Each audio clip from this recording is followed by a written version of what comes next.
अस्सलाम वालेकुम dear students, उम्मीद करता हूँ आप खैरियत से होंगे और वीडियो लेक्चर्स को एंजॉय कर रहे होंगे। एक और वीडियो लेक्चर के साथ यहाँ मौजूद हैं। आज वाले वीडियो लेक्चर में हम लोग डिस्कस करेंगे स्टेजेस ऑफ माइटोसिस। अगर आपको प्रीवियस लेक्चर का पता हो तो मैंने आपको कहा था जो सेल डिवीज़न होती है, सेल डिवीज़न की 2 टाइप्स होती हैं, एक माइटोसिस और दूसरी मियोसिस।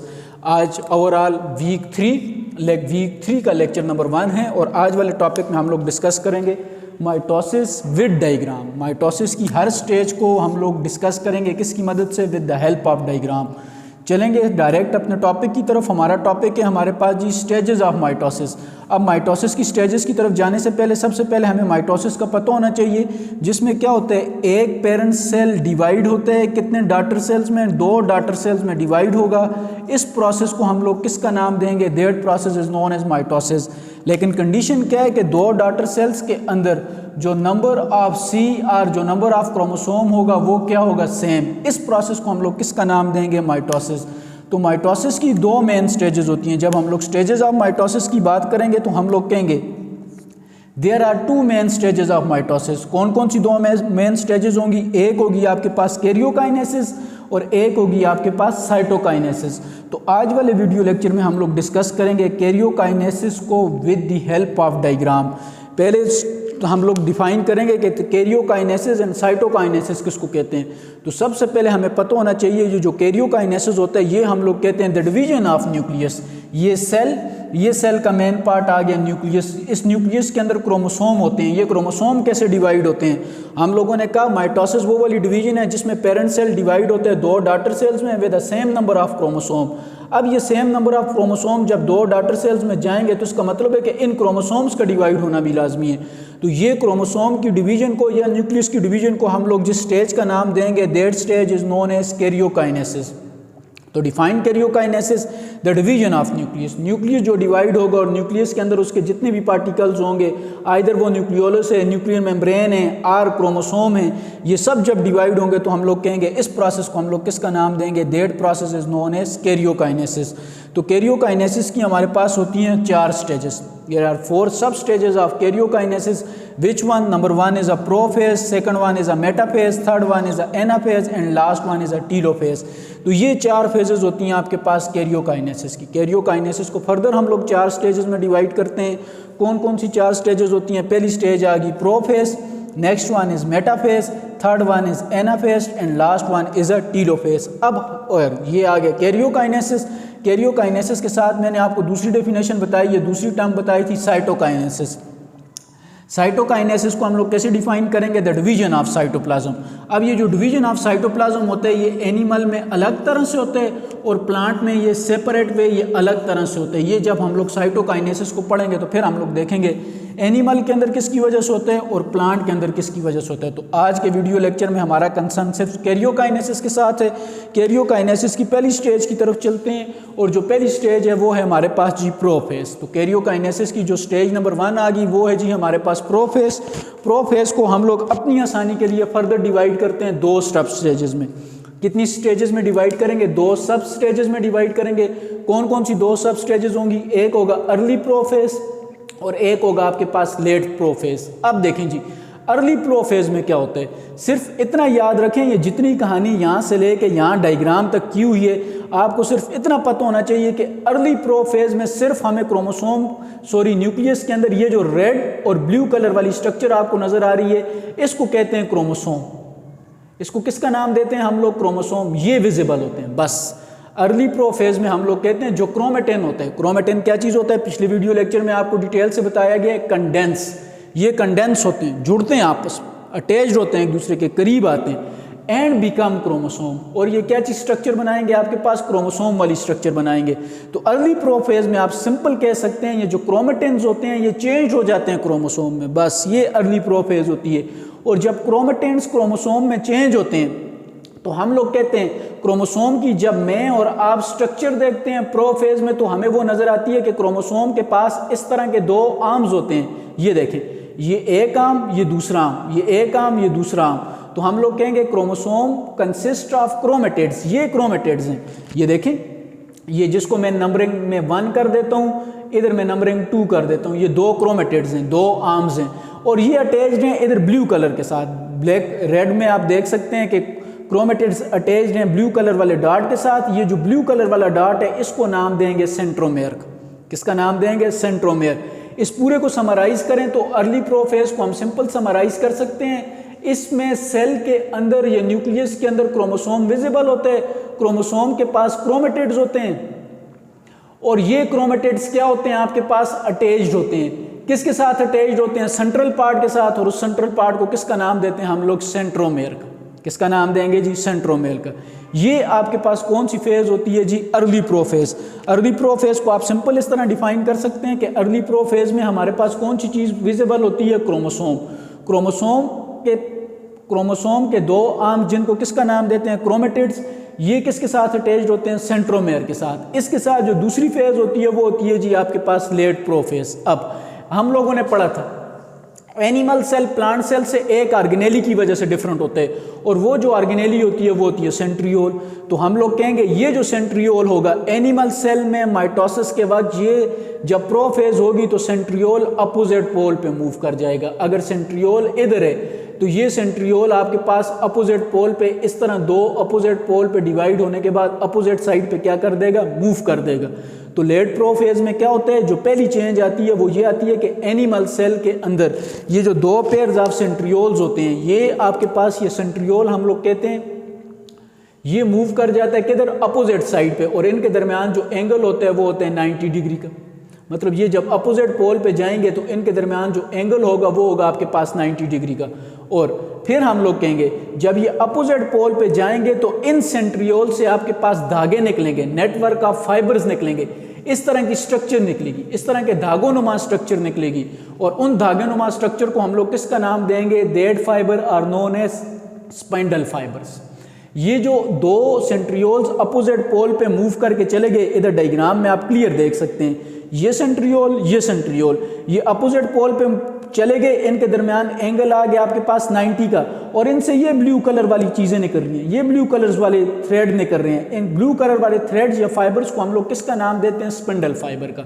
बेसिकली ये स्पिंडल फाइबर होते हैं जो सेल डिवीजन में हेल्प करते हैं, जो सेल को दो पार्ट्स में डिवाइड करते हैं। यहाँ मिड से सेल को डिवाइड करने के लिए ये देखें, अगर यहाँ इधर से इमेज डायग्राम को रिमूव करता हूँ तो ये देख सकते हैं आप, ये सेल यहाँ से डिवाइड हो गया। जब सेल यहाँ से डिवाइड हो गया तो दो क्रोमोसोम ऊपर चले गए, दो क्रोमोसोम नीचे आ गए, एक पेयर ऑफ सेंट्रियोल इधर आ गया, एक पेयर ऑफ सेंट्रियोल इधर आ गया। इसका मतलब है कि एक पेरेंट सेल जो अर्ली प्रोफेज में इंटर्ड हुआ था लेट प्रोफेज में आके वो कितने सेल में डिवाइड हो गया? दो में। लेकिन ये प्रोफेज में नहीं होता, ये सेल आगे जाके डिवाइड होते हैं। ये मैंने आपको समझाने के लिए किया है कि ये जो फाइबर्स होंगे, फाइबर्स का काम क्या होता है कि ये आपके पास क्या करते हैं? बेसिकली ये फाइबर्स आपके पास करवाते हैं जी, क्या चीज़ करवाते हैं? Cell division. तो लेट प्रोफेज में क्या होगा? सेंट्रियोल अपोजिट पोल पे मूव कर जाएंगे, इन सेंट्रियोल से थ्रेड लाइक स्ट्रक्चर्स निकलेंगी, उन थ्रेड लाइक स्ट्रक्चर्स को किसका नाम देंगे? स्पिंडल फाइबर्स का। ये स्पिंडल फाइबर्स क्या करेंगे? सेल डिवीजन में हेल्प करेंगे। और इसके अलावा फिर न्यूक्लियस के अंदर ग्रेनुलर पोर्शन होता है जिसको कहते हैं न्यूक्लियोलस, ये और न्यूक्लियर एनवेलप। न्यूक्लियर एनवेलप से मुराद क्या चीज़ है? Nuclear membrane. ये डिसअपीयर्ड होती है। ये देखें, ये न्यूक्लियर मेम्ब्रेन को देखें अगर, तो ये मैंने इस तरह बनाई हुई है डॉटेड फॉर्म में। इसका मतलब है कि ये डिसअपीयर्ड होना शुरू हो जाती है, ये ख़त्म होना शुरू हो जाती है। क्यों ख़त्म होना शुरू हो जाती है? ताकि जो न्यूक्लियस की डिवीजन है वो इजीली हो सके। तो लेट प्रोफेज में क्या होगा? आपके पास सेंट्रियोल अपोजिट पोल पे जाएंगे, स्पिंडल फाइबर की फॉर्मेशन होगी, न्यूक्लियोरस और न्यूक्लियर मेम्ब्रेन क्या होंगे? आपके पास डिसअपीयर्ड होंगे। तो ये पहली स्टेज होती है जिस स्टेज को हम लोग किसका नाम देते हैं? That stage is known as prophase. अब प्रोफेज के बाद जो नेक्स्ट फेज होती है वो होती है आपके पास जी मेटाफेज। अब मेटाफेज के अंदर क्या होता है जी? मेटाफेज के अंदर सिर्फ एक ही चेंजेस आती है जो आप ग्रीन कलर के मार्कर से देख सकते हैं। वो क्या है कि ये जो स्पिंडल फाइबर सेंट्रियोल से निकलते हैं, प्रोफेज के अंदर जो स्पिंडल फाइबर सेंट्रियोल से निकलते हैं ये आके अटैच्ड हो जाते हैं किसके साथ? With chromosome. ये देखें, ये किसके साथ अटैच्ड हो जाएंगे जी? क्रोमोसोम के साथ। ये स्पिंडल फाइबर्स हैं आपके पास। ये स्पिंडल फाइबर मेटाफेज के अंदर आके किसके साथ अटैच्ड हो गए? ये आके अटैच्ड हो गया आपके पास क्रोमोसोम के साथ। अब देखो जी, दो स्पिंडल फाइबर्स अटैच्ड होते हैं विद द सेम क्रोमोसोम। ये देखें, ये एक स्पिंडल फाइबर, ये दूसरा स्पिंडल फाइबर। तो एक सिंगल क्रोमोसोम के साथ दो स्पिंडल फाइबर क्या होंगे? आपके पास अटैच्ड होंगे। इस फिनोमेना को हम लोग नाम देंगे, that phenomena is known as metaphase. Metaphase के अंदर कुछ भी नहीं होता, एक सिंपल सा मैकेनिज्म होता है। वो मैकेनिज्म क्या है कि जो स्पिंडल फाइबर सेंट्रियोल से एराइज होंगे आपके पास लेट प्रोफेज में, इधर से जो स्पिंडल फाइबर एराइज होते हैं, इधर आप देखें तो ये क्रोमोसोम के साथ अटैच नहीं है, लेकिन जो ही मेटाफेज आएगा तो मेटाफेजिक प्लेट बनेगी। मेटाफेजिक प्लेट कैसे बनेगी? जब स्पिंडल फाइबर्स अटैच्ड हो जाएंगे किसके साथ? क्रोमोसोम के साथ। और दो स्पिंडल फाइबर्स अटैच्ड होते हैं किसके साथ? सिंगल क्रोमोसोम के साथ। इस केस में जो प्लेट बनती है ये प्लेट, इस प्लेट को हम लोग किसका नाम देते हैं जी? Metaphase plate. तो मेटाफेज के अंदर सिर्फ मेटाफेज प्लेट बनेगी, और मेटाफेज प्लेट तब बनेगी, ये देखें, अगर इधर मुझे देखें आप लोग तो ये मेरे हाथ में ये मार्कर है, ये आपके पास एक मार्कर है, इसको मेरी ये फिंगर भी टच कर रही है और ये फिंगर भी टच कर रही है, ये दो फिंगर्स इसको टच कर रही हैं। ये जो मार्कर मेरे हाथ में, इसको कंसिडर करें ये क्रोमोसोम है, और जो मेरी फिंगर्स हैं ये मेरे पास कौन सी चीज़ है? Spindle fibres. तो एक क्रोमोसोम के साथ दो स्पिंडल फाइबर्स आके क्या होंगे? अटैच्ड होंगे। उस केस में जो प्लेट बनेगी उस प्लेट को किसका नाम देंगे? मेटाफेज प्लेट का। तो मेटाफेज के अंदर सिर्फ मेटाफेज प्लेट बनेगी, और इसी प्लेट की मदद से हम लोग कहेंगे डिवीजन होगी। अब चलते हैं थर्ड स्टेप की तरफ। थर्ड स्टेप कौन से आपके पास? एनाफेज। अब एनाफेज क्या होता है जी? एनाफेज में हम लोग कहते हैं ये जो सेंट्रोमेयर्स होते हैं ये स्प्लिट कर जाते हैं। सेंट्रोमेयर किसको कहते हैं? सेंट्रोमेयर्स हम लोग कहते हैं जी सेंट्रल पॉइंट, वो वाला पॉइंट आपके पास क्रोमोसोम का, सॉरी, वो वाला पॉइंट है जहां पे कौन सी चीज अटैच्ड होती है? क्रोमेटिड्स। अब देखें जी, ये आपके पास सेंट्रल पार्ट है, एक ये वाला आर्म आ गया, एक ये वाला आर्म आ गया। इन आर्म्स को हम लोग नाम देते हैं क्रोमेटिड्स का। ये दरमियान में जो सर्कल है इसको किसका नाम देंगे? सेंट्रोमेयर। अब एनाफेज के अंदर जो पहली चेंज होती है वो क्या होती है? सेंट्रोमेयर स्प्लिट, ये टूट जाते हैं। अब देखें, इस दो आर्म्स को जो चीज जोड़ती है वो टूट गई। जब टूट गई तो सिंपल सी बात है, जो क्रोमेटिड्स होंगे, ये जो आर्म्स ऑफ क्रोमोसोम्स होंगे, ये अपोजिट पोल पे मूव करेंगे। यहां डायग्राम पे देखें कि क्या होगा। यहां पे देखें, अगर यहां पे कैमरा यहाँ पे देखें, यहाँ पे पहले मेटाफेज प्लेट में ये आपके पास स्पिंडल फाइबर आगे किसके साथ अटैच्ड हुए? क्रोमोसोम के साथ। जब ये अट्रैक्शन करेंगे तो हम लोग कहेंगे जो सेंट्रोमेयर होगा वो स्प्लिट कर जाएगा। जब सेंट्रोमेयर स्प्लिट करेगा तो हम लोग कहेंगे हाफ क्रोमेटिड्स ऊपर मूव कर जाएंगे, और हाफ क्रोमेटिड्स किधर मूव कर जाएंगे? डाउनवर्ड। सेल की अपोजिट साइड पे हाफ ऑफ क्रोमेटिड्स क्या कर जाएंगे? मूव कर जाएंगे। अब देखिए, centromere splits, half chromosome moves one side of cell and half chromosomes move other side of cells। या हम लोग सिंपल कहेंगे, जब सेंट्रोमेयर स्प्लिट करेगा तो जो आर्म्स ऑफ क्रोमोसोम्स होंगे, जिनको हम लोग नाम देते हैं क्रोमेटिड्स का, ये मूव करते हैं कौन सी डायरेक्शन में मूव करते हैं? अपोजिट पोल पे मूव करते हैं। अब जब ये अपोजिट पोल पे मूव कर गए तो तब हम लोग इनको नाम देंगे डॉटर क्रोमोसोम्स का। अब ये देखिए, डॉटर क्रोमोसोम्स कहाँ पे बनते हैं? आपके लेवल का MCQ, the formation of daughter chromosome occur at anaphase. कैसे बनते हैं? एनाफेज में ये जो स्पिंडल फाइबर्स होते हैं, ये देखें, ये मेरी फिंगर अगर इस मार्कर के साथ अटैच्ड है तो ये फिंगर इसको अपनी तरफ खींचेगी, ये फिंगर इसको अपनी तरफ खींचेगी, लेकिन ना इसकी तरफ आएगा ना इसकी तरफ आएगा, बल्कि ये दरमियान से स्प्लिट कर जाएगा और हाफ ऊपर चला जाएगा, हाफ नीचे आ जाएगा। जब ये इस तरह स्प्लिट करेंगे तो हम लोग कहेंगे इनसे जो क्रोमोसोम्स निकलेंगे उन क्रोमोसोम्स को किसका नाम देंगे जी? Daughter chromosomes.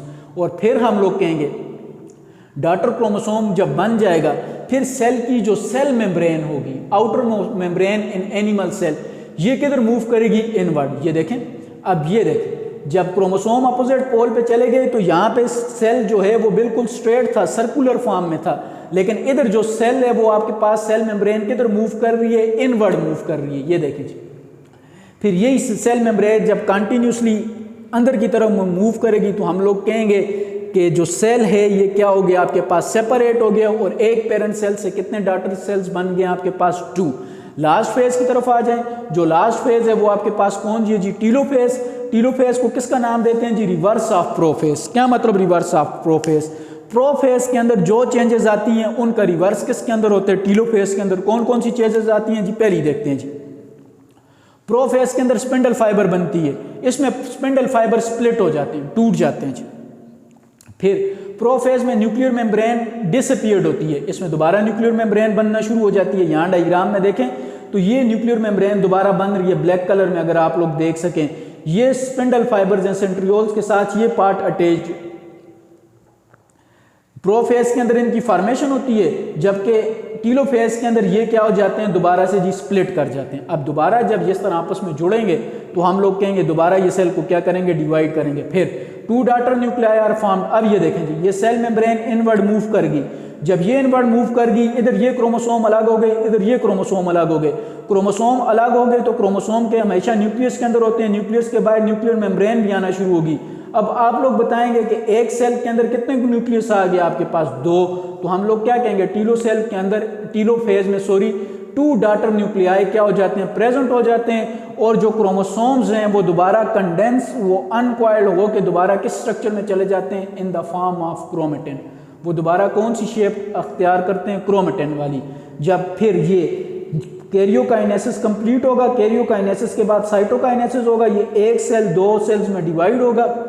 अब जब ये 2 अलग अलग सेल्स हम इनको कंसिडर करेंगे, अब ये देखें यहाँ पे अगर हम इनको 2 अलग अलग सेल कंसिडर करते हैं तो ये एक सेल, ये दूसरा सेल एनिमल सेल है, इसके पास भी सेंट्रियोल है, इसके पास भी सेंट्रियोल है, इसके पास भी क्रोमोसोम है, इसके पास भी क्रोमोसोम है, ये न्यूक्लियर मेम्ब्रेन, ये न्यूक्लियर मेम्ब्रेन, ये इसका न्यूक्लियस, ये इसका न्यूक्लियस। तो इसका मतलब है कि एक सेल जब टीलोफेज को क्रॉस करेगा तो उस सेल के अंदर डॉटर न्यूक्लियाई कितने होंगे, आपके पास 2। तो यहाँ तक होता है आपके पास कौन सी चीज़, कैरियोकाइनेसिस।